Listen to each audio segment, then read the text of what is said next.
এত বড় বাংলো চাকর হলেও নিজের ভেতরে শাহেনশাহ ফিল আসবে। সবকিছুই তো আছে, শুধু একটা ড্যান্সারের কমতি।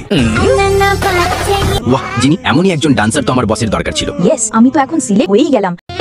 মালিক মালকিন, দয়া করে এই প্রাইভেট কাজগুলো নিজের রুমেই করেন। আর যদি আমি ভুল বলে থাকি তাহলে আপনি আপনার পা দিয়ে আমার হাতে মেরে শাস্তি দিতে পারেন। তোমার টার্গেট তো খুবই দুর্বল লাগছে। ভাগ চামড়ি, মুডটাই নষ্ট করে দিলে ফালতু কথাবার্তায়। মালকিন, তোমার কি মনে হয় না মালিক একটু লুচা টাইপের? বেশি বকবক করিস না, নিজের কাজটা ঠিকঠাক কর। লিলি দেখো, আজ আমাদের প্রথম অ্যানিভার্সারি। এমন স্পেশাল দিনে একটা ডান্স তো হওয়াই উচিত। সালা, এদের লাভ স্টোরি দেখে নিজের সিঙ্গেল অবস্থাটা বড়ই কষ্টদায়ক মনে হচ্ছে। মালিক যে কোনো মেয়েকে প্রেম টেম লাগবে না, শুধু ডিজে সং।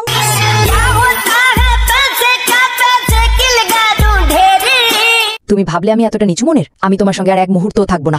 তাহলে ম্যারেজ পেপার ছিঁড়ে ফেলি? ছিঁড়ে ফেলো, এখন আমাকে থ্রেড দিচ্ছ? এই নাও, শেষ। আমাদের রিলেশন একদম দি এন্ড। চন্দু, সব পেপারস নিয়ে আয়। তুমি কি আমাকে কম ভেবেছিলে? এই নাও, আমিও ছিঁড়ে দিলাম। চান্দু এদিকে নিয়ে আয়, তুইও দেখ। আরে না না, 1 মিনিট দাঁড়ান, রুমের ভেতরে নোংরা ফেলবেন না। সালা, এই দুই পাগলের জন্য আমার মেন্টাল প্রেশার ডেইলি বেড়েই চলেছে। সবাই লাইক সাবস্ক্রাইব করে রেড হার্ট কমেন্ট করো, তাহলেই আসবে পরের পার্ট।